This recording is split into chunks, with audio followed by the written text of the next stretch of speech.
Greetings and welcome to today's class on V-4 chords from Ted Greene's V system. We're talking about V-4 chords. Now, I would go ahead and define these as absolutely essential for any sincere guitarist. These are excellent and useful and friendly for the hand most of the time kind of chords. So let's get into them. Give these some genuine attention. These voicings are tremendously useful on the guitar. So here we go. For V4 voicings, root position is voiced 1, 7, and then in the next octave up, you've got your 3 and your 5, right? So 2 notes in the first octave and 2 notes in the next octave. Let's go ahead and give these a listen. We're going to start with diminished 7, just because it's all the same shape, every inversion. Handy dandy.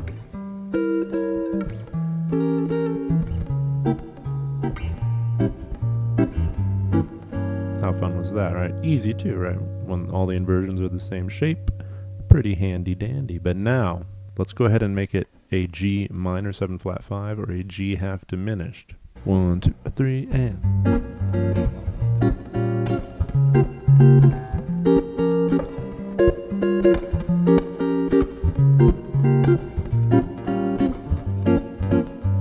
Oh yeah. Okay. So notice a lot of these they're all, within reach. Nothing there was too stretchy. Onward into perhaps a more familiar chord, the minor 7.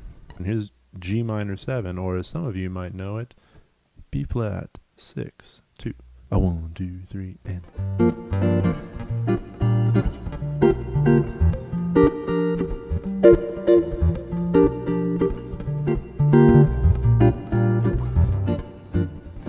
And a good idea, something to do with these chords as you're playing them and going through them. Ask yourself as you're going through these chords, can you put a little melody in there, right? 1, 2, 3, and.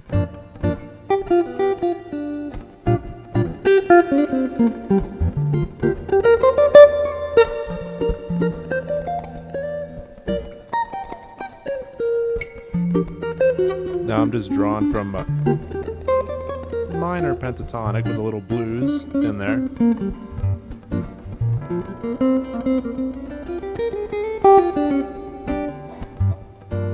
Right, we want to be able to link arpeggios, scales, melodic ideas with chord shapes, right?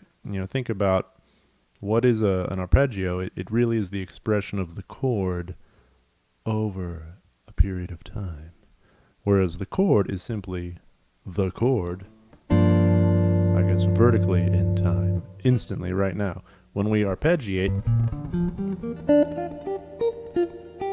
it's like we're stretching the chord over time melodically. Think about it. Let's keep going. We'll go to the minor 6, 2 G minor 6. Here we go.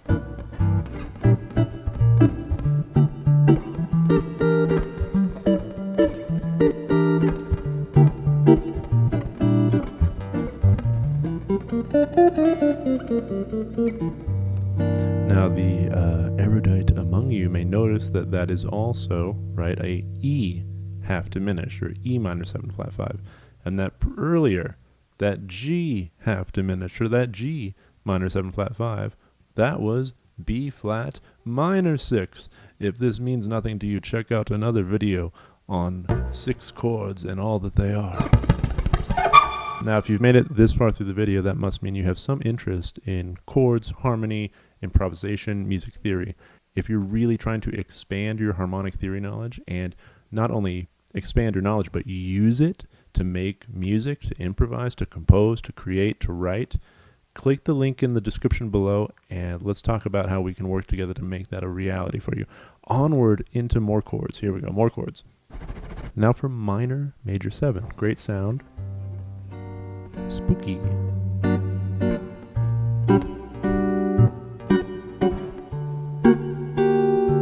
This one's silly. It's a tough one. There we go.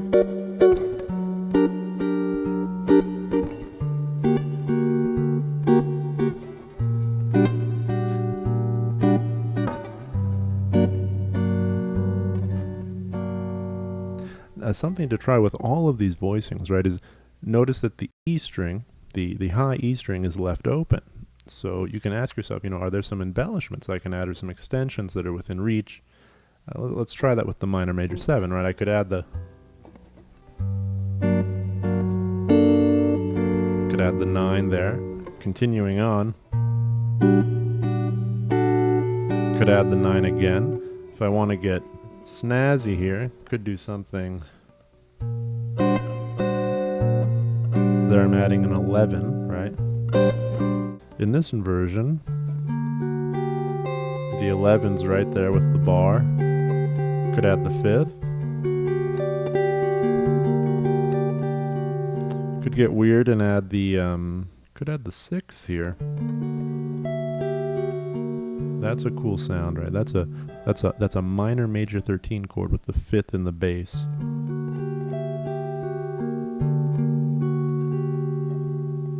And last one here with the major 7 on the bottom.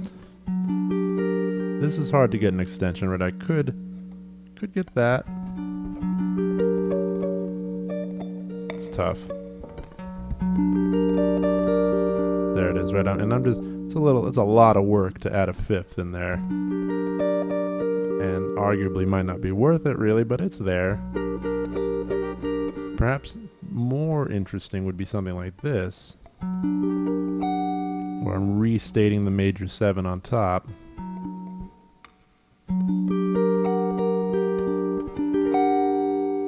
And we're back. So all that goes to say, with all of these V4 shapes, there's going to be an available string, right? And especially with these voicings, the top E string is open to us to add an extension or some sort of embellishment, or to restate a note if we want to really drive home a particular note. So keep that in mind as you go through them. Next, good old major 7. These are vital. Very, stock jazz chords. Just chords, man. They're just chords. They're not jazz chords. They're chords.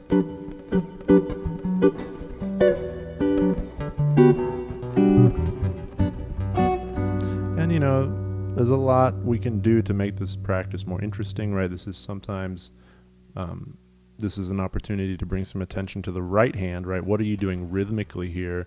Are you voicing everything at once?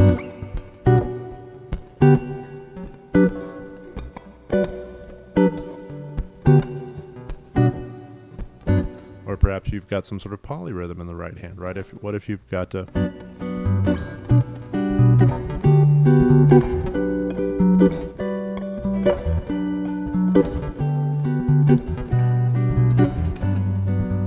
That's 3 against 2, potato soup, right? And then playing the game of displacing where the potato is, or, where's the 3, where's the 2? Here, the 3's in my fingers, and the 2's in my thumb. So now I'm going to flip it. I'm going to put the 3 in my thumb and the 2 in my fingers.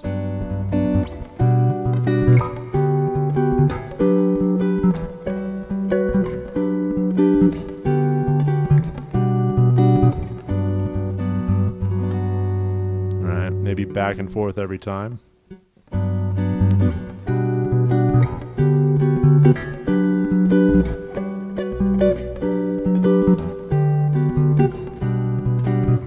think I made a whoops in there.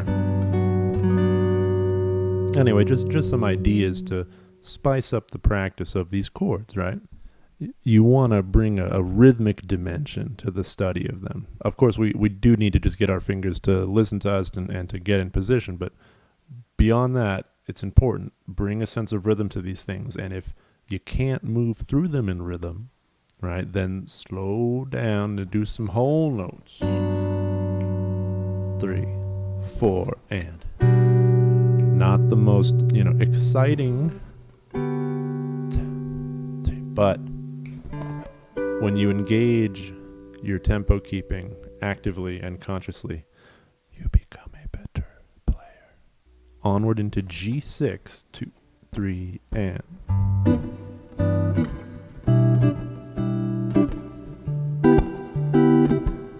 AKA E minor 7.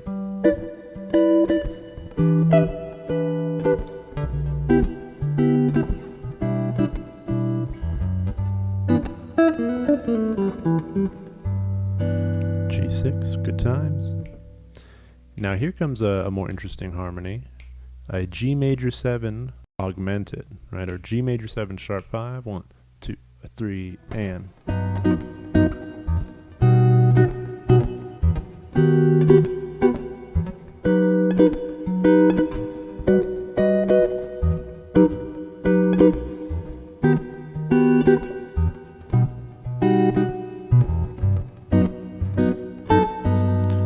Something you'll notice as you get acquainted with augmented chords is they're either really squished together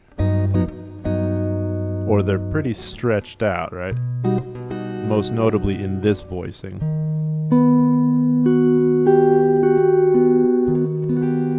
And then we're back to squishy town. Just something to notice. It's either the smushy smush or expandy expandy with the old augmenty augmenty. Yeah, auntie augmenty, my gosh. And Dr. Diminished. All right, we're making our way. Now it's time for the good old major 7, flat 5. Or is it a sharp 11? More on that another time. 1, 2, 3, and.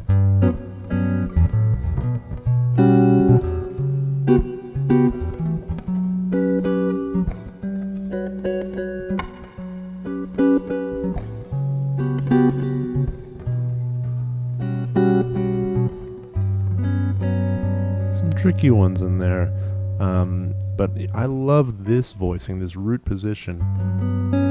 Right, you can add the major 7 again on top, or something like this. All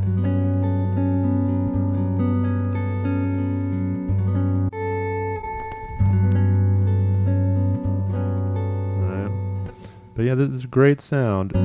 Notice these are a little tricky, some especially second inversion. That's an odd one, isn't it? And this guy, of course,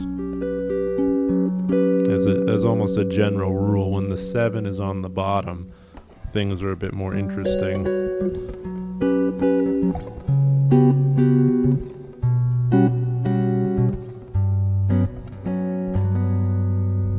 Flat 5. And once again, this is an interesting one to explore. What can you do with that empty string on top? Got a 9 there, major 7, flat 5, natural 9. This guy, there I'm getting the major 3rd on top. And then let's see this last guy, it's tough, but once again, a lot of work to get a 5th. Not really worth it. Having to use the 5th finger technique, using my knuckle to get that. Yeah, it's there, but so what, right? Careful, don't hurt your knuckles. Anyway, yeah, major 7, flat 5. Let's go ahead and simplify things. Just good old G7. G7, I'm in heaven. 2, 3, very important voicing here. All these voicings here. I would say vital, essential, if you want to be rocking out or playing the blues.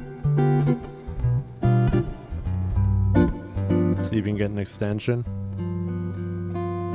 Got the 7 on top or the 9. Coming to first inversion, I got the 9. Here, you can just restate the 3rd. And here we have options. Can add the 13. Could add the root. And I could add the flat 7. If I want to be crazy, add the 5th. And resolve to C. Or not,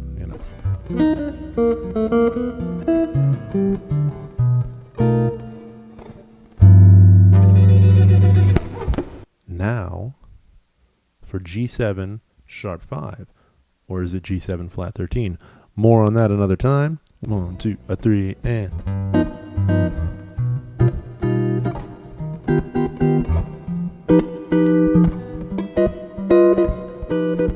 These are fun, moody, and And once again, notice with augmented, right? You get these nice, cushy, easy to grab, close quarter chords. And then all of a sudden that switches into something a bit more stretched out. And then still pretty stretched out. And then all of a sudden squishy. Nice and just fits in your pocket, right? Yeah. Here comes the 7 flat 5, 2, 3, and. Now these are cool. There's a very cool symmetry with these. Notice it's only 2 shapes. That is root position and second inversion share the same shape, and first inversion and third inversion share the same shape, surprisingly. 1 more time.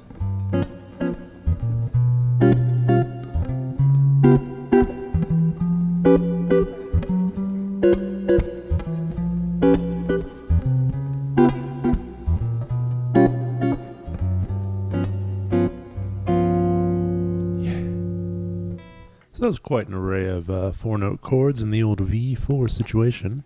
And now we got to do the same darn thing, but on the next string set. That is the A, the G, the B, and the E string. And we'll start with diminished 7, 2, 3, and.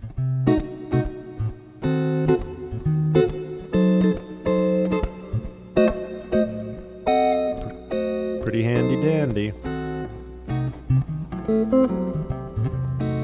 Let's go to minor 7 flat 5, 2, 3, and.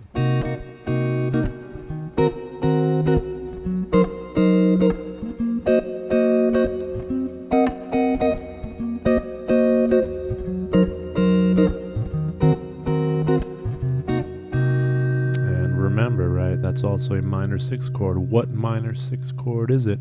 Bonus points if you comment below. And hey, you've made it this far through the video. That must mean you're interested in chords, harmony, guitar, improvisation, rockin' and rollin'. If you really want to deepen your harmonic understanding, your knowledge of harmonic theory, and get it on the instrument, check out the link in the description down there below and book a call with me. We can explore really learning theory and really learning to apply it to make music. Moving on. Here comes minor 7, 3, and. This one, that's a tough voicing right there.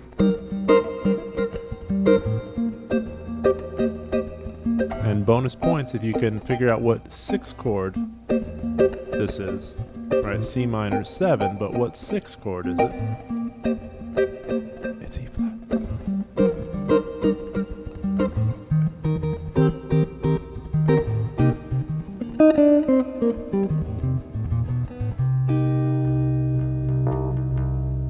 Onward, onward, onward we go to the minor 6, C minor 6, 3, 4.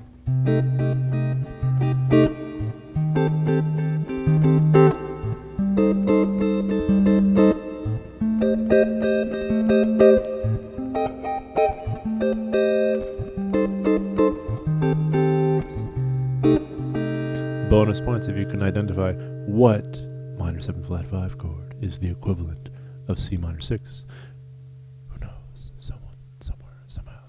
Onward. Minor major 7. Now a few of these are going to get kind of tricky. Some of this B string, right? The tuning of this B string is going to make some of these voicings a little tricky. But hey, what's life without tricks and treats? 2, 3, and minor major 7.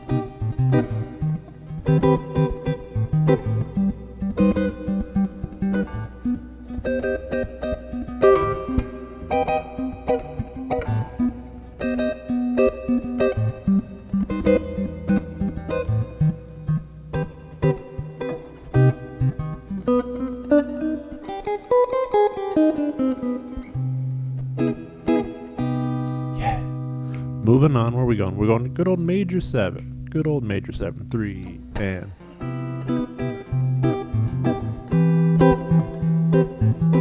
Stretchy town.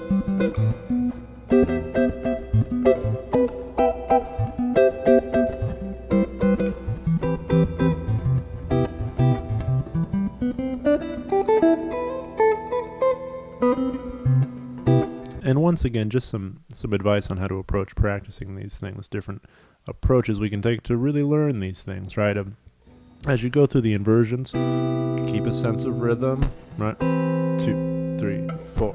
Even if it's just a whole note, but being honest with a sense of time, right? Another important exercise you can do is to identify the intervals, right? The root, where's the third, where's the fifth, where's the 7? And I like to do that to always, not always, but ask yourself, can I voice this thing root, third, fifth, 7, no matter the configuration, right? So that's going to give you low root, higher third, lower 7, higher 5th, right? Pretty handy dandy, right? And one other thing to try with any of these voicings or any of these chords is, as you're going through the shapes, can you pick for yourself a melodic something or other to iterate in tandem with the chord, right? So I've got my C major 7, and I might not even think scale or arpeggio. I might just think, can I just get the 7 and the 1?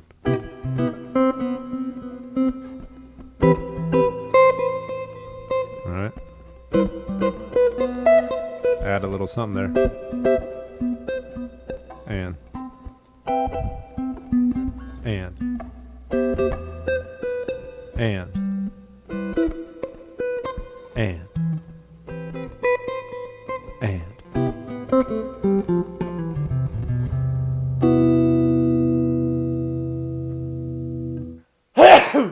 Keep it rolling here with our C6, 3, and.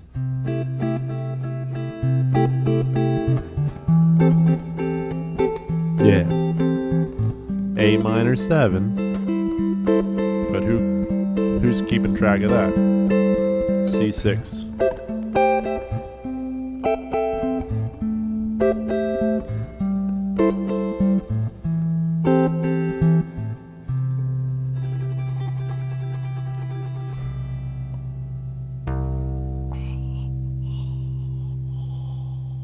Now for a very cool chord. Right now for a very cool chord. C major 7 augmented, right? C, C, C, major 7, augmented. Remember, augmented chords are either really far apart when it comes to fingering them, or they're really close together. They're more squishy, right? This is more squishy. But look at what happens here. Oh my God, why? Why, music gods? Why?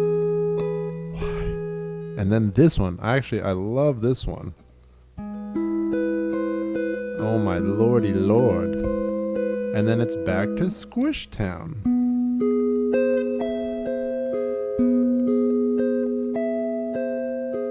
Hard work, I'm not gonna lie.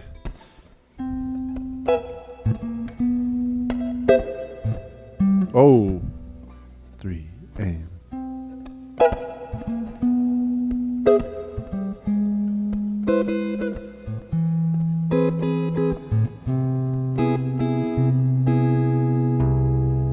Augmented major 7, baby, yeah. So now we got major 7 with the flat 5. We have the sharp 5, now we're gonna flat the 5. These are very cool and some are pretty hard. 3 and. Yeah. And now this guy, that's a cool chord, right? We've got the flat 5 in the bass. And finally this guy, pretty weird voicing. And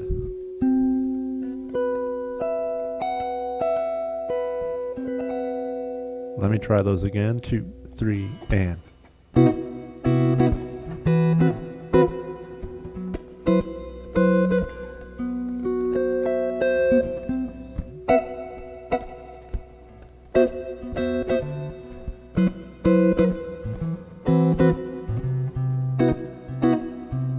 That's a cool chord, and that's a tough voicing, so give yourself some slack on that. Take your time.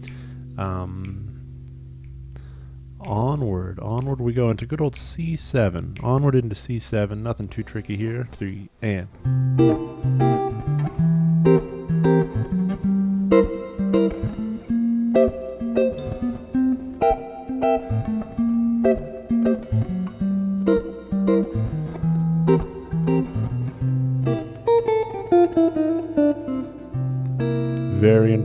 voicings. And notice these have a different quality on this string set. That upper, that higher E string and B string gives them a little bit more of a brightness, and they cut through the air a little bit more, right? Now for our dominant 7 augmented, or our dominant 7 sharp 5, or is it our dominant 7 flat 13? We'll never know. 3 and. Now look at this guy, right? Remember, augmented, they're either close together or spread out, right? Look at this. Oh my gosh. Silly. How about this? I like that one. Oh yeah. Squishy. It's almost too squishy. Oh my gosh. That's tough up there. And we're back. And. Oh no. And.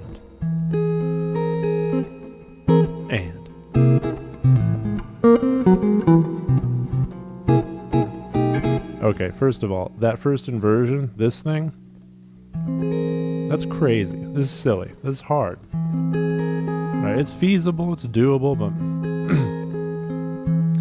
I guess you're just going to have to really want that particular dominant chord in that particular inversion at that particular time, in that particular order, in that particular sequence, if you know what I'm saying. Okay. Oh, finally, we've made it to C7 flat 5. Yes, here we are. C7 flat 5. Let's give it a whirl. 1, 2, 3, and.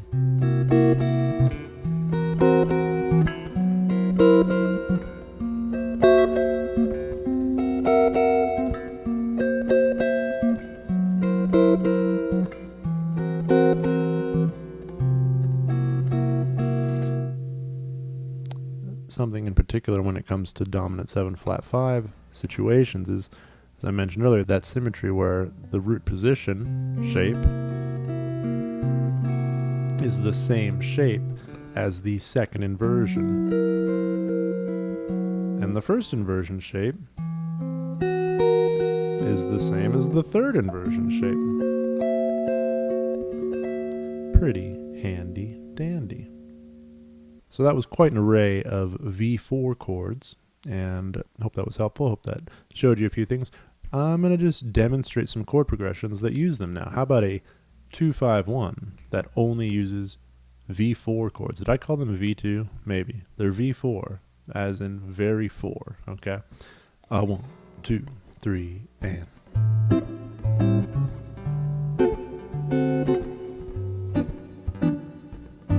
Let's make it a minor 2-5-1.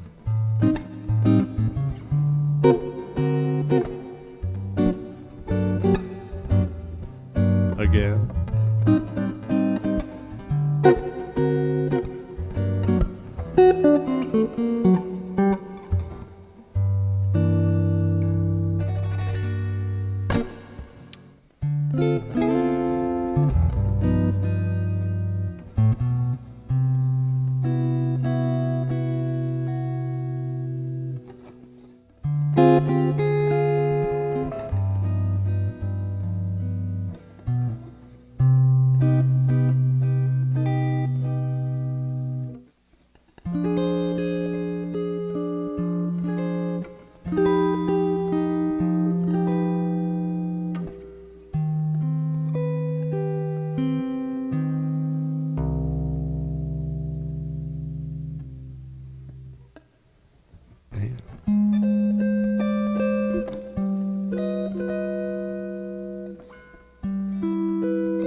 So once again, these chords are very valuable on the guitar. They, for the most part, they fit in the hand well. They're a beautiful sound, and really, these are essential, I'd say. If you're really looking to be a guitar player, you want the V4 in your pocket. They're very useful. I want to thank you for being here, for checking out this class. Once again, if you want to take your understanding of harmonic theory, improvisation, and the guitar a whole lot further and really, liberate your playing with a deeper understanding of harmonic theory and how to apply it, check the link in the description below. Let's talk about you realizing your musical goals and really understanding this harmony thing once and for all. Okay? Once again, my name's Jakob Peck. I thank you for being here. Hope you enjoyed this class, got a lot out of it. Keep on rocking in the free world, and I will see you down the road. Cheers. Oh yeah, and don't forget to share, like, subscribe, or like, share, subscribe, or subscribe, like, share, or subscribe, share, like, or any other variation thereof. There's a few more various versions of that. All right. Adios. Ah.